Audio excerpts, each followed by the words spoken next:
ఓం శ్రీ గురుభ్యో నమః. ఓం శ్రీ మహాగణాధిపతియే నమః. అక్టోబర్ నెలలో ద్వాదశ రాశుల యొక్క ఫలితాలు ఏ విధంగా ఉన్నాయో ఒకసారి తెలుసుకుందాం. ముందుగా ఏ గ్రహాలు ఏ రాశుల్లో సంచరిస్తున్నాయో ముందుగా తెలుసుకుందాం. ముఖ్యంగా శని మీనరాశిలో వక్రస్థితిలో ఉండటం, రాహు కుంభరాశిలోను, కేతు సింహరాశిలో సంచారం చేయడం జరుగుతుంది. ముఖ్యంగా ప్రధానంగా గురువు అక్టోబర్ మాసంలో 18వ తారీఖు వరకు కూడా మిథున రాశిలో సంచారం చేసి 18వ తారీఖు నుంచి కర్కాటక రాశిలో ప్రవేశం జరుగుతుంది. అంటే అది అతిచారము అంటారు. కర్కాటక రాశిలోకి ప్రవేశించడం అనేది జరుగుతుంది. మిగతా గ్రహాలను మనం చూసుకునేటట్టయితే ముఖ్యంగా కుజుడు బుధుడు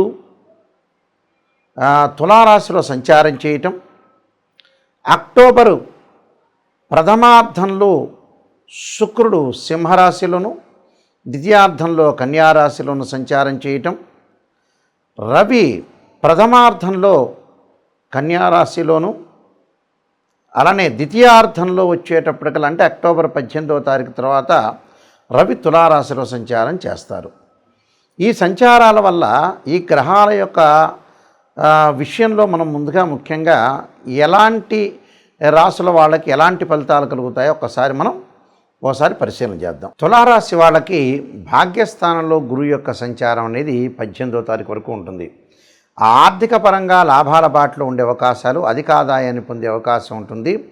ఏదైనా సరే ప్రణాళికాబద్ధంగా చేసుకుంటే ముందుకు వెళ్ళే అవకాశాలు అనేవి ఎక్కువగా ఉంటాయి ఈ రాశి వాళ్ళకి. అంటే గురుబలం అనేది చాలా బాగుంది, గురువు వల్ల అనుకూలంగా ఉంటుంది. అలానే గురువు కూడా మిథున రాశి నుంచి కర్కాటక రాశిలోకి అతిచారంతో కర్కాటక రాశిలోకి సంచారం చేయటం వల్ల కూడా పెద్దగా నష్టం జరిగే అవకాశం అనేది లేదు. కాబట్టి గురుబలం అనేది సంపూర్ణంగా ఉంటుందని చెప్పుకోవచ్చు. సంతానం లేని వాళ్ళకు కూడా సంతానం కలిగే అవకాశాలు అనేవి బాగా ఎక్కువ ఉంటాయి. ఫైనాన్షియల్ పరంగా, ఉద్యోగపరంగా లాభాలు కలిగే అవకాశాలు ఎక్కువగా ఉంటాయి. అయితే తులారాశి వాళ్ళకి ముఖ్యంగా పంచమ స్థానంలో రాహు యొక్క సంచారం వల్ల ఉద్యోగం వల్ల లాభం కలిగి స్థానచలనము, ట్రాన్స్ఫర్ అయ్యే అవకాశాలు బాగా ఎక్కువగా ఉంటాయి. దాని తర్వాత వీళ్ళకి వచ్చేటప్పటికల్లా శని యొక్క ప్రభావం వల్ల కూడా అధిక ఆదాయం బాగా పొందటం ఒకటి, స్థానచలనం ఒకటి. ఆ స్థానచలనం జరిగిన తర్వాత కూడా ఉండలేక ఇమడలేక మానసికంగా మనోబలం లేక మానసికంగా బాధపడుతూ ఉండే అవకాశాలు ఎక్కువ ఉంటాయి. సంతానం ద్వారా కొన్ని చిన్న ఇబ్బందులు కలుగుతాయి. ఆ ఇబ్బందులు కూడా ఈ అక్టోబర్ మధ్యలోనే అవన్నీ కూడా ముగిసిపోయి వాళ్ళు అనుకున్నట్టుగా కోరికలు నెరవేరే అవకాశాలు ఎక్కువగా ఉంటాయి. అంటే ప్రణాళికాబద్ధంగా వాళ్ళు ముందుకు వెళ్ళే అవకాశాలు ఎక్కువగా ఉంటాయి. ఈ రాశి వాళ్ళకు వచ్చే కేతువు యొక్క బలం వల్ల, కేతువు లాభస్థానంలో ఉండటం వల్ల రియల్ ఎస్టేట్ రంగం వాళ్ళకు కానీ, అగ్రికల్చరల్ రంగం వాళ్ళకు కానీ, మెడికల్ సంబంధించిన కానీ, కెమికల్ కంపెనీ రంగాల్లో ఉన్న వ్యక్తులందరికీ కూడా ఖచ్చితంగా అనుకూలంగా ఉండే అవకాశాలు గ్యారంటీగా ఉంటాయి.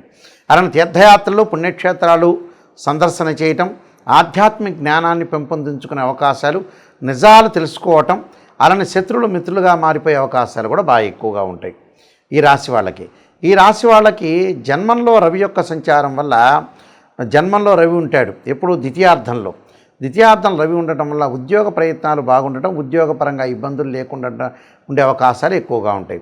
అలానే ఇక్కడ జన్మంలో వీళ్ళకి కుజుడు యొక్క సంచారం కూడా ఉంటుంది తులారాశి వాళ్ళకి. ఈ తులారాశి వాళ్ళకి జన్మంలో కుజుడు యొక్క సంచారం వల్ల వాహన ప్రమాదాలు చూసుకోకుండా, ఆర్గ్యుమెంట్స్ చేసుకోకుండా, కాంట్రవర్షన్ కంటే కాంప్రమైజింగ్ ఇస్ బెస్ట్ పాలసీ అనే పాయింట్లో వీళ్ళు వెళ్ళటం అనేది చాలా మంచిది. అయితే ఎందుకంటే అనవసరంగా కాంట్రవర్షన్ చేసుకోవటం అంటే ఒకటి, తర్వాత అనవసరంగా వివాదాల వైపు వెళ్ళటం అనేది మంచిది కాదు. అలానే బుధుడు యొక్క సంచారం, ఎందుకంటే బుధుడు కూడా జన్మంలోనే ఉంటారు. ఈ బుధుడు కూడా జన్మంలో ఉండటం వల్ల అతి తక్కువగా వ్యాపార పెట్టుబడి పెట్టండి, అతి ఎక్కువగా వ్యాపార పెట్టుబడి అనేది పెట్టద్దండి. అనవసరమైన విషయాల మీదకి వెళ్లకుండా భగవంతుడి యొక్క ఆరాధన మీద ముందుకు వెళ్ళటం చాలా మంచిది. ఎందుకంటే కొన్ని ఎలా ఉంటాయంటే మన లైఫ్లో ఏది చేయాలో అది చేసుకొని ముందుకు వెళ్ళాలి. నేను కొన్ని రెమెడీస్ అనేవి చెప్పబోతున్నా. ఆ రెమెడీస్ మీరు పాటించండి, మీకు మంచి జరిగే అవకాశాలు ఖచ్చితంగా ఉంటాయి. ఈ రాశివారు ముఖ్యంగా కొన్ని ప్రత్యేకంగా రెమెడీస్ అనేవి అనుసరించాలి. ఆ రెమెడీస్లో నేను కొన్ని పరిహారాలు చెప్తాను. ఆ పరిహారాలు పాటిస్తే మంచి జరిగే అవకాశాలు ఖచ్చితంగా ఉంటాయి. ఎందుకంటే ఈ రాశి వాళ్ళు ముఖ్యంగా సూర్యుడి యొక్క నమస్కారాలు చేయటం మంచిది. ఈ అక్టోబర్ మాసాల్లో 4 ఆదివారాల పూట కూడా 4 ఆదివారాలు ప్రాతకాలంలో సూర్యుడు ఉదయించే సమయంలో సూర్యుడి యొక్క ప్రార్థన చేయాలి. సూర్యుడి యొక్క ప్రార్థన చేయటంలో చాలా మంచి మంత్రం ఏమిటంటే సూర్యగాయత్రి మంత్రం అంటాం మనం. ఈ సూర్యగాయత్రి మంత్రం వల్ల ఏం జరుగుతుంది అంటే ఉద్యోగపరంగా ఇబ్బందులు లేకుండా ఉంటారు, నూతన ఉద్యోగాలు లభించే అవకాశం ఉంటుంది. ఆరోగ్యం మహాభాగ్యం అని ఆరోగ్యం పరంగా కూడా ఇబ్బందులు లేకుండా ఉండే అవకాశాలు ఖచ్చితంగా ఉంటాయి. కాబట్టి ఆరోగ్యం కానీ ఉద్యోగం కానీ అనుకూలంగా ఉండాలంటే సూర్యగాయత్రి మంత్రాన్ని సూర్యుడి యొక్క స్తోత్రపరణం చేయాలి. సూర్యగాయత్రి మంత్రంలో అతి పవర్ఫుల్ అయిన మంత్రం ఏంటంటే ఆదిత్యాయ విద్మహే సహస్రమూర్తాయ ధీమహి తన్నో భాను ప్రచోదయాత్ అనే మంత్రాన్ని చదవాలి. దాంతోపాటు ఓం ఆదిత్యాయ విద్మహే సహస్ర కిరణాయ ధీమహి తన్నో సూర్య ప్రచోదయాత్ అనే మంత్రాన్ని చదివితే మనకు ఖచ్చితంగా మంచి జరిగే అవకాశాలు ఖచ్చితంగా ఉంటుంది. అలానే మానసికంగా ఆందోళన చెందుతున్న వాళ్ళు, చెవి ముక్కు గొంతు అలానే నిమోనియాతో బాధపడుతున్న వాళ్ళు, లంగ్స్ సంబంధించిన ఎఫెక్ట్స్తో బాధపడుతున్న వాళ్ళు, ఖచ్చితంగా సైనస్ సంబంధించిన ఆరోగ్యపరంగా ఇబ్బందులు కలుగుతున్న వాళ్ళు, మానసికంగా బలం లేని వాళ్ళు, మానసికంగా ఆందోళన చెందుతున్న వాళ్ళు ఖచ్చితంగా ఆరాధన చేయాల్సిన చంద్రగ్రహాన్ని ఆరాధన చేయాలి. చంద్రుని ఎలా ఆరాధన చేయాలి? చంద్రగాయత్రి మంత్రాన్ని చదువుకోవాలి. క్షీరపుత్రాయుధ్య అమృతతత్వాయ ధీమహి తన్నో చంద్ర ప్రచోదయాత్ అనే మంత్రాన్ని చదువుకోవాలి. రియల్ ఎస్టేట్ కానీ అలానే అగ్రికల్చర్ ల్యాండ్స్లో కానీ రైతులు కానీ బిల్డర్స్ కానీ కెమికల్ కంపెనీస్ వాళ్ళు కానీ డాక్టర్స్ కానీ కోర్టు వ్యవహారాలు పోలీస్ స్టేషన్ వ్యవహారాల్లో చిక్కుకున్న వ్యక్తులు అలానే ఏదైతే ఆస్తిపాస్తుల గురించి గొడవలు అన్నదమ్ముల మధ్యలో గొడవలు ఉన్న వాళ్ళు తప్పకుండా సుబ్రహ్మణ్య స్వామి యొక్క ఆరాధన చేయాలి. అంటే 2 జంట సర్పాలను దానం చేయటము అలానే రాహుకాలంలో పూజ చేయటము సుబ్రహ్మణ్య స్వామి యొక్క ఆరాధన చేయాలి. సుబ్రహ్మణ్య స్వామిని చుట్టూ ప్రదర్శన చేసేటప్పుడు తప్పకుండా తత్పురుషాయ విద్యే మహాసేనాయ ధీమహి తన్నో షణ్ముఖ ప్రచోదయాత్ అనే మంత్రాన్ని చక్కగా చదువుకోవటం వల్ల మనకున్న గొడవలు తగాదులు ఇలాంటివన్నీ కూడా పరిష్కారం జరిగే అవకాశాలు ఖచ్చితంగా ఉంటాయి. అలానే వీళ్ళు బుధగ్రహం అంటే బుద్ధిబలం పెరగటానికి, లౌకిక జ్ఞానం పెరగటానికి, అలానే గణిత శాస్త్రంలో ప్రాధాన్యత పెరగటానికి, లెక్కల్లో పిల్లలు విద్యార్థులు వీక్గా ఉన్న వ్యక్తులు వ్యాపారపరంగా అనుకూలంగా ఉండాలంటే ఖచ్చితంగా విష్ణు సహస్రనామ పారాయణంతో పాటు ఓం యక్షాయ కుబేరాయ వైశ్రవణాయ ధనధాన్యాధిపతే ధనం ధాన్యం సమృద్ధిమే దేహిమే దాపయిస్వ అనే మంత్రాన్ని చక్కగా బుధవారం రోజున ప్రాతకాలంలో 11 సార్లు చదవటం చాలా మంచిది.